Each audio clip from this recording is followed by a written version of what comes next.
These are the best movement and graphic settings for the Black Ops 6 beta. I've already played for over 4 hours of Call of Duty Next in Washington, D.C., and I've also tested these in-game in the beta to make sure nothing changed, and this is going to give you the snappiest, crispiest movement, most fluid frames, and even more information based off of some HUD changes we're going to make as well. Without further ado, what I've done is I have loaded into the training course, and I would encourage you to do the same, and you can go through here and change the settings one by one. Starting with controller, I go ahead and have everything set as you see here. I have 6.6.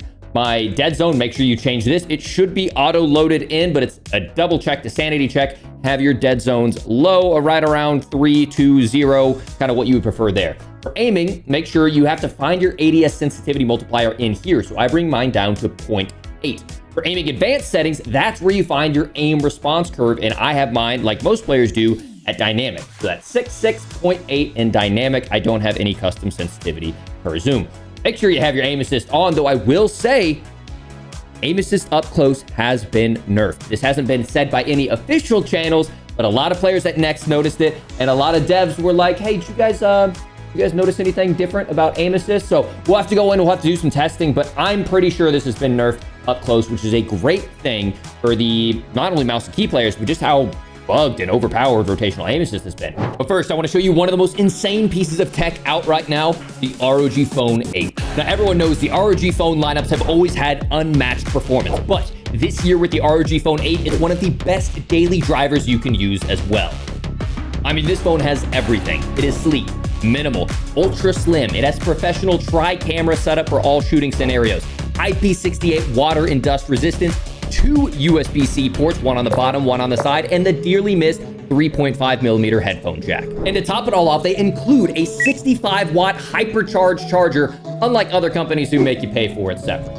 But now let's talk about that incredible gaming performance. It uses the new Snapdragon 8 Gen 3 processor, which tops all performance benchmarks. Up to 24 gigs of RAM, up to 1 terabyte of storage, a 165 hertz AMOLED display with 2500 nits peak brightness, and you can control it with air triggers like you're playing on controller.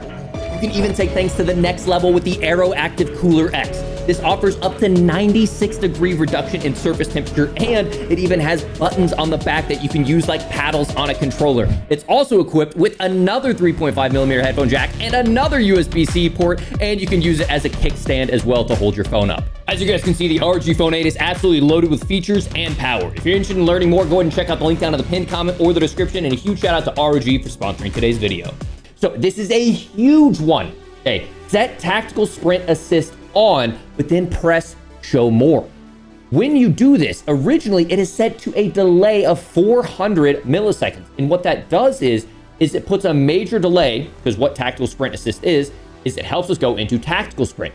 But with that delay, it is you sprint, tactical sprint, sprint, tactical sprint, sprint, tactical. And it feels horrible because we also, you guys know, can sprint backwards and sideways. But you'll see it's slow, fast, slow, fast, slow, fast. So we go into our controller, we go into our movement, press show more, and we bring that all the way down to 0. Now at COD Next, there was a weird delay when you set it to 0, and I had to set it to like 0.1 or 0.2, but something fixed here in between the beta and COD Next, and it is instant. You'll see I press forward, boom. I press forward, boom, gun comes up, and it is fluid. Now it seems like there is a little bit of a fatigue, like if you do it too much, like you can't shoulder, because dude, I've been in some gunfights where people have been on the other side of these, and you can just throw some disgusting shoulders. And I know we don't have bunny hopping anymore, but because we can move so much faster, sideways and backwards, it's, in my opinion, it's better than bunny hopping, because bunny hopping, you need to sprint and then carry your momentum. This, because our sideways speed is so fast, we don't need to carry momentum, we gain momentum every time we touch the ground. Movement in this game is incredible. You're really going to enjoy it. Okay, mantle assist, I have turned off. Crouch assist, I have turned off. That's basically where if you run into an object, it'll auto-mantle for you. I like to be in control of my game. Automatic airborne mantle off. Slide dive behavior, I've set to hybrid. That's for me specifically as a scuf envision player, but I think everyone needs to learn hybrid so that way you can slide and dive. I don't really prefer any of these other options. Hybrid's my favorite. Maybe you could do tap to slide, but I think you really need access to all these because you guys know in this game, we can dive and shoot. All the more reason to consider picking up the scuf this year. If you guys are interested, you guys know I use the scuf envision. It allows me to do some crazy things like I use hybrid, but I have a paddle that I tap and I instant sprint and I press another side button and I instant dive. So Hybrid's kind of clunky for me. It's not a hashtag ad. I'm just saying it helps me play a lot smoother, okay? Moving forward from there, moving advanced settings, I have this set to all these pretty much set as they come, except for I have grounded mantle on. Recently, I've added that because it allows me to move a little bit faster. Slide maintain sprint I have on, and this is set to single tap sprint. You want single tap run, just in case your auto tack sprint doesn't kick in. Single tap run brings you to that tack sprint as opposed to the regular. Plunging underwater, I have set to free. Vehicle advance doesn't really matter right now, but I hate whenever my camera recenters.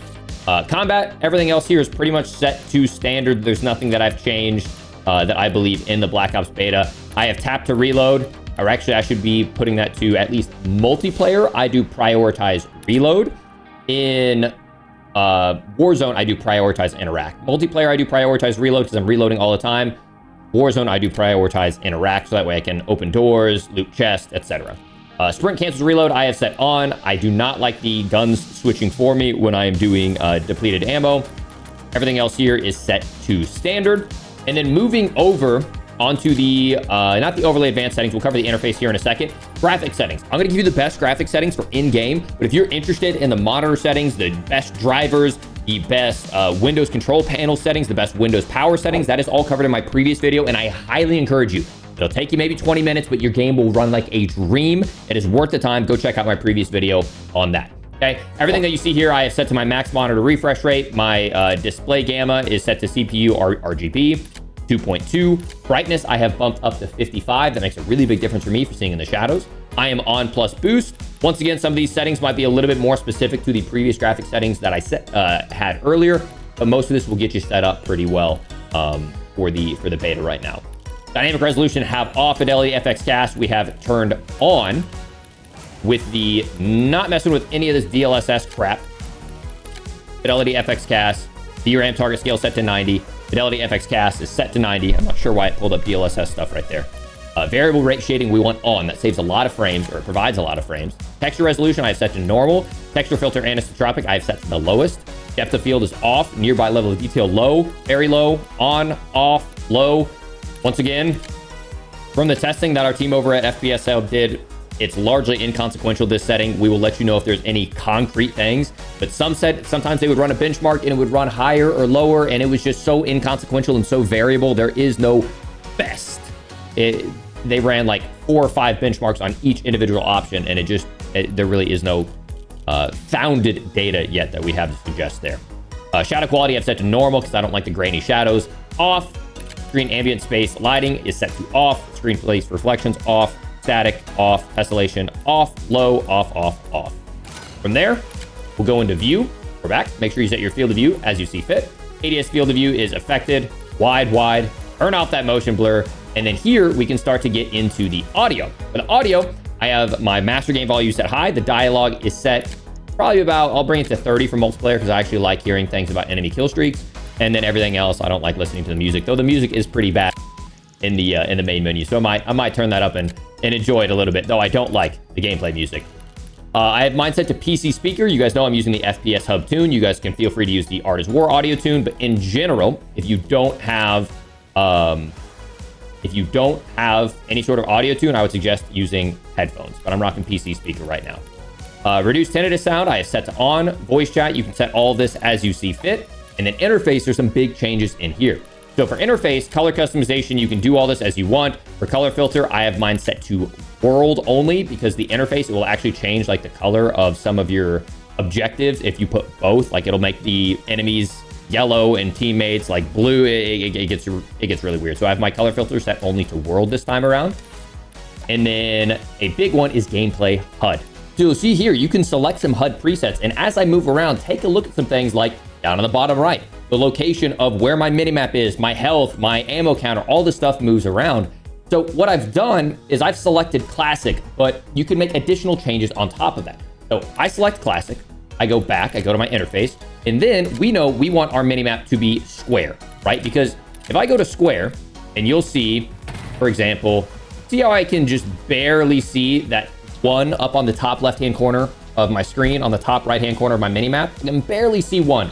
But if I go over and I select circle or round, I can no longer see it. So that's just more information for us as we move across the map, whether we want to see control points, hard points, enemies on, most importantly, on UAVs. I always set mine to round.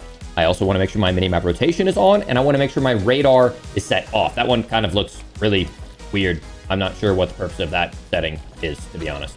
Okay, but another one that we definitely want to change inside of our HUD interface is I personally like it if my compass type is set to horizontal. That's where it comes up on the top of my screen. Right now, it's up on the top of the minimap, which I really wouldn't use. I personally like it when it is up on the top of my center screen, much like it is in Warzone. For account and network, there's nothing really to do inside of there. For my mouse and keyboard friends, I would just copy everything that I mentioned over in my controller settings video. I'm not going to go through all of that. You guys know how to change your keyboard settings. You know how to change your keybinds. What I would suggest is make sure, double check all the settings that I mentioned, big things like the tactical sprint assist. Make sure you have that delay set all the way down.